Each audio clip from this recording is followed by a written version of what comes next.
फिर दी जन्नत सुनो हर क्योंकि अल्लाह भी ये कहता कि जिसले तुम मेरे इंसान नाल प्यार करते हो तो सब तो क्लोज मेरे हो तुम। Thank you.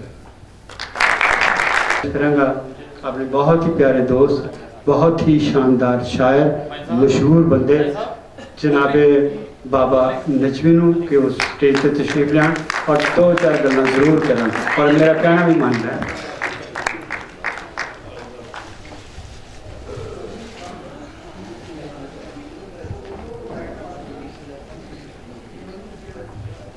एक मैं गुजारिश करना है कि बहुत सारे मोअज़्ज़ीन जोड़े ने वो इस महफिल से तशरीफ ले आ रहे हैं।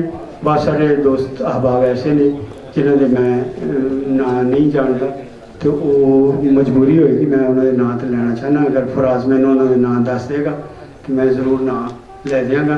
तो शुजात हाशमी साहब तशरीफ ले आए ने उन्होंने अगे गुजारिश की है कि उस स्टेज पर आ जाए।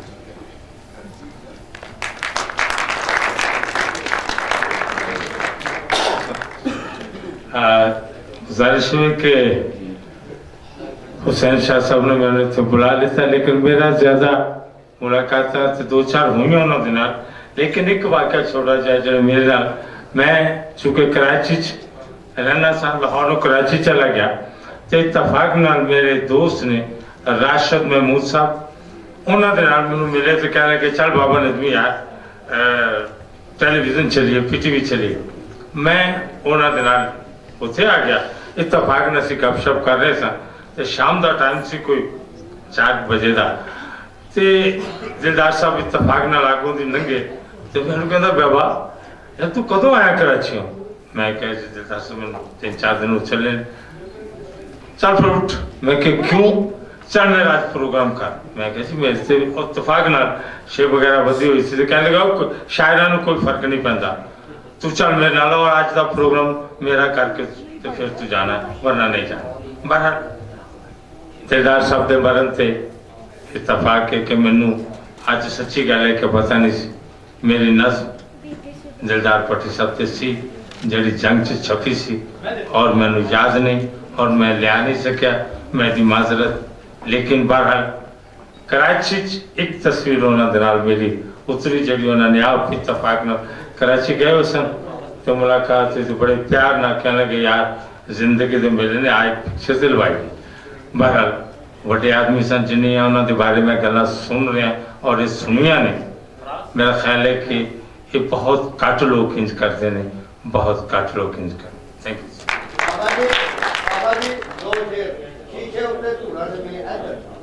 नहीं सर चूँकि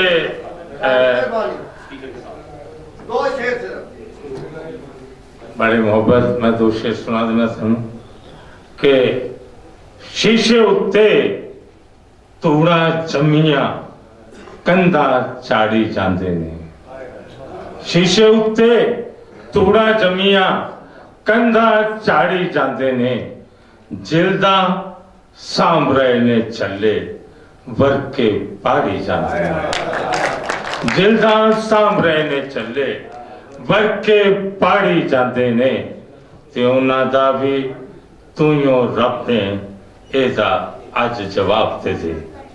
उन्हां दा भी तू रब ने एदा अज जवाब दे दे। ईदा वाले दिन भी जेड़े करन दिहाड़ी जाते। Thank you.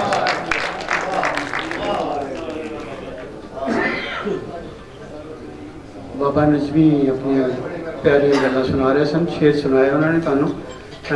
उन्होंने शेर जोड़े ने वो सुनने बहुत सारे लोग बेताब रहते हैं लेकिन बाबा शेर नहीं सुना जरा हौली हौली सुना थोड़े तरले करने पैंते।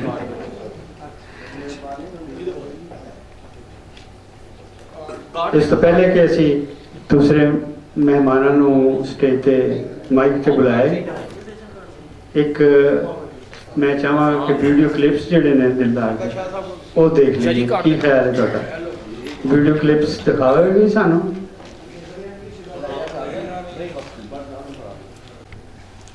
ते जनाब आशिक चंद साहब तशरीफ रखते हैं। शेख इसाक साहब बैठे ने। कर्नल राणा साहब नईम राणा साहब कर्नल नईम राणा साहब तशरीफ रखते हैं जी। प्रोफैसर सलीम एहसान साहब बैठे ने, असीं इन्हां सारिਆਂ ਦੇ मशहूर हाँ कि वो साडी इस महफिल च तशरीफ लाए। मेहरबानी। और दोस्त मेरे तशरीफ लाए ने जनाब सादुल्ला शाह, मरूफ शायर ने, दानिश्वर ने, कालम निगार ने, बहुत खुश ने।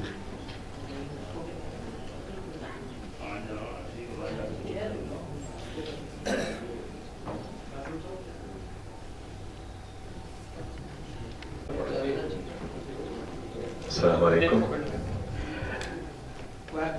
बिछड़ा कुछ इस अदा से कि रुत ही बदल गई, एक शख्स सारे शहर को वीरान कर गया।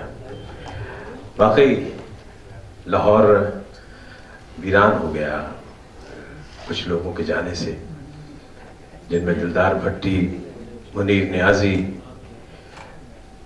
उसके अलावा हमारे स्टेज के जो बड़े एक्टर थे मस्ताना, और इसी तरह बहुत से लोग हमें छोड़कर चले गए। मैं चूंकि जिंदगी का एक बड़ा हिस्सा मुल्क से बाहर गुजार कर आया हूँ, मेरी ये खुशकिस्मती है कि मेरी बहुत सी यादें वाबस्ता हैं दिलदार भट्टी से। दिलदार वाकई हम सब का दिलदार था, हम सब उससे बेहद मोहब्बत करते थे, और जिस महफिल में वो बैठता था उसको अपने चुटकुलों से ज़ाफ़रान बना देता था। इत्तेफाक से जब वो न्यूयॉर्क में था तो ए नैयर साहब भी थे उनके साथ, और मेरी इनसे तो मुलाकात नहीं हुई, लेकिन इत्तेफाक से दिलदार भट्टी से मुलाकात हुई। गालिबन वो इमरान खान के लिए कोई कैंपेन करने आए थे उनके हॉस्पिटल के लिए।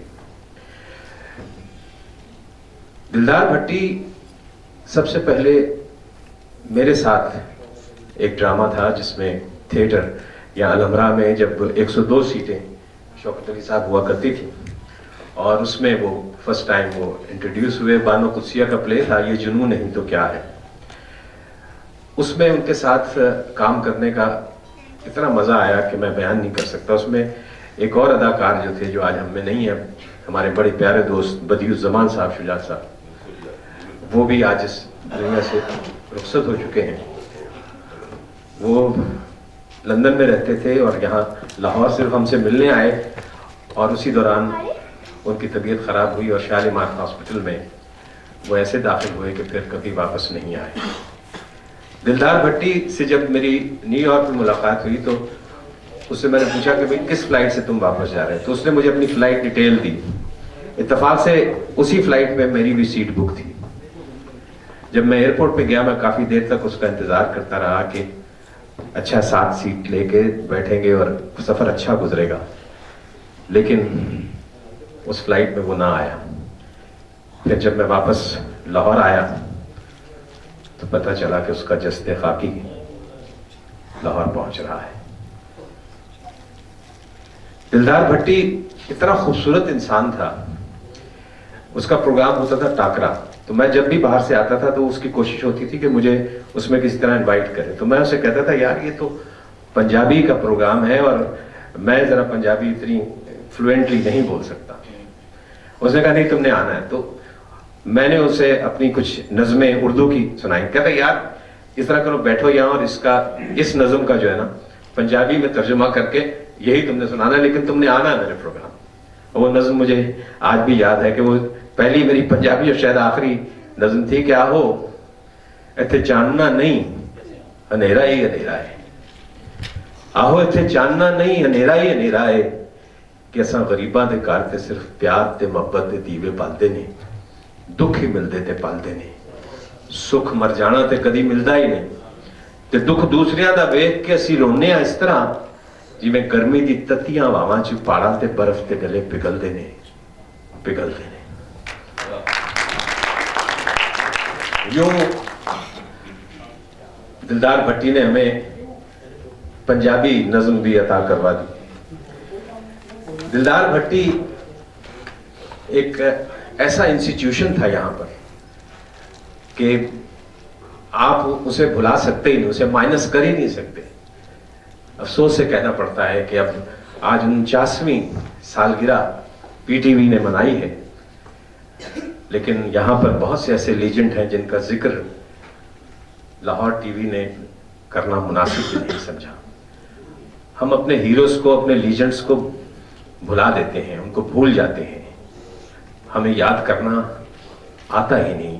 अवाम याद करते हैं लेकिन वो इदारे भुला देते हैं, वो इदारे उन्हें दुखी कर देते हैं। यहाँ पर जो फंक्शन हुआ उसके अंदर शुक्र है कि शौकत अली को उन्होंने बुलाया, मोहम्मद कवी को बुलाया, लेकिन और ऐसे लोग हैं। शुजात हाशमी ये एक लीजेंड है, एक इदारा है अपनी जात में, और जो खिदमात है कि हम तो चले बाहर जाकर कमा लाए, हमने बाहर जाकर काम कर लिया, मेहनत कर ली।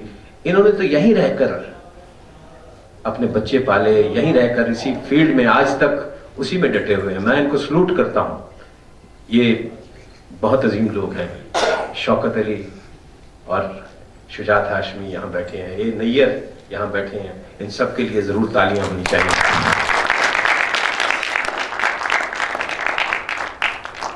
एक दफा मैं उनके साथ सफर कर रहा था तो ऐसी मूड आया दिलदार भट्टी का, उन्होंने कहा यार एक लतीफा तुझे सुनाता हूं। मैंने कहा सुनाओ तो। कहता यार अब गौर से सुनना। कहने लगे एक शख्स था 70 बरस का, उसकी शादी नहीं हो रही थी और लोग उसका खूब मजाक उड़ाते थे और वो भी समझता था कि अब मेरी शादी नहीं होगी। उसके दोस्तों ने भी ये महसूस कर लिया कि अब इसकी शादी होनी ही नहीं। एक दिन वो शख्स आया और लड्डू बांटना शुरू हो गया सब दोस्तों में। लोग बड़े खुश हुए, उसे मुबारकबाद दी कि शायद इसकी कोई मंगनी हो गई या कोई ऐसी बात पक्की हो गई, और लोगों ने खूब खुश होकर लड्डू खाए। इसी दौरान बीच में एक उसके दोस्त ने सवाल किया कि शाहजी ये दसो ए लड्डू जेडे तुसी वंड रहे हो बड़ी मेहरबानी, लेकिन ये दसो ये अद्धे क्यों ने? कहता जी मेरे वालों हाँ हो गई है, उधरों ना हो गई। तो आप देखें कि वो शख्स किस तरह पंच लाइन बनाता था। कॉमेडी में सबसे बड़ी चीज होती है उसकी पंच लाइन। आज मैंने देखा है कि आज के जो कॉमेडियन है वो इस तरह कोई लतीफा भी सुनाते हैं तो ऐसा लगता है कि जैसे बस वो खुद हंसना चाह रहे हैं, दूसरे को नहीं हंसाना चाह रहे हैं। तो मैं समझता हूं कि दिलदार भट्टी एक लीजेंड था। आज हम बैठे उसको याद कर रहे हैं और मैं समझता हूं कि हमारी हुकूमत को उसको जरूर उसकी बाद मर्ग जो अवार्ड मिलता है उसको जरूर देना चाहिए, उसको सितारा इम्तियाज देना चाहिए, ताकि उसके लवाकीन ये समझें कि वो जिसके साथ थे वो वाकई एक अजीम शख्स था। हम सब उसकी मग़फ़िरत के लिए दुआ करते हैं और उसके लिए जन्नत के लिए हम अल्लाह ताला से दरख्वास्त करते हैं कि उसे वहाँ भी खुश रखे जिस तरह उसने